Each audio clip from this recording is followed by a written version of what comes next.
সময়টা তখন 1820 সাল 12ই মে, ভিলা কলম্বিয়া, ফ্লোরেন্স, ইতালি। সম্ভ্রান্ত এক ব্রিটিশ পরিবারে জন্ম হয় এক আলোকবর্তিকা এবং কালক্রমে আরেকটি সময় উপস্থিত হয় 1854 সালের 21শে অক্টোবর। ভয়ঙ্কর উত্তাল ক্রিমিয়া, চারিদিকে মৃত্যুর ধ্বংসলীলা। ঠিক তখনই মায়ের মমতা মেশানোর স্পর্শ, বোনের স্নেহময় সেবা, বন্ধুর নির্ভরতার হাত, সেই বৈরী পরিবেশে হাজির হন সেই আলোকবর্তিকা।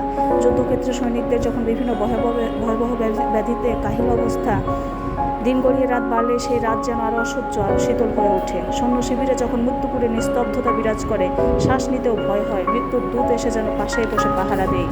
মনে হয় যেন শ্বাস প্রশ্বাসের শব্দ তার কান অবধি না পৌঁছেই তাকে ধোঁকা দিয়ে জীবনটাকে জিয়ে রাখার শেষ চেষ্টা।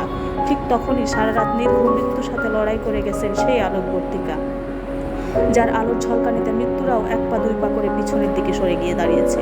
তিনিই ফ্লোরেন্স নাইটিঙ্গেল, ইতিহাসে যার নাম স্বর্ণাক্ষরে লেখা আছে। ঠিক সেই সময়ে, যে সময়ে মানুষ নিজের জীবন মৃত্যুর কথা ভাবা ছাড়া অন্য কিছু কল্পনাও করতে পারছেন না, সেই সময়ে অসীম সাহসী মহিষী এই নারী মৃত্যুর সাথে প্রতি মুহূর্তে লড়াই করে গেছেন। জানা গেছে তার অব্যর্থ চেষ্টায় মৃত্যুহার 42% থেকে কমে 2% হয়েছিল। তিনি চাইলেই নিজের জীবন আরামে ঐশ্বর্যের মধ্যে কাটিয়ে দিতে পারতেন।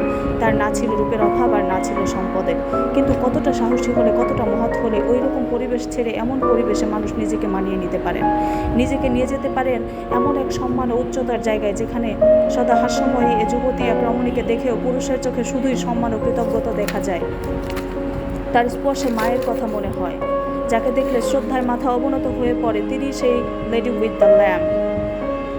তার 1860 সালে তিনি প্রতিষ্ঠা করেন এস.টি. থমাস হসপিটাল এবং নার্সদের জন্য নাইটিঙ্গেল ট্রেনিং স্কুল। তিনি আধুনিক নার্সিংয়ের জনক।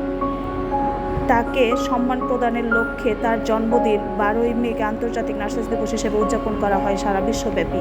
এই মহিষী মমতাময়ী সাহসী রমণী 1910 সালের 13ই আগস্ট 90 বছর বয়সে লন্ডনে মৃত্যুবরণ করেন।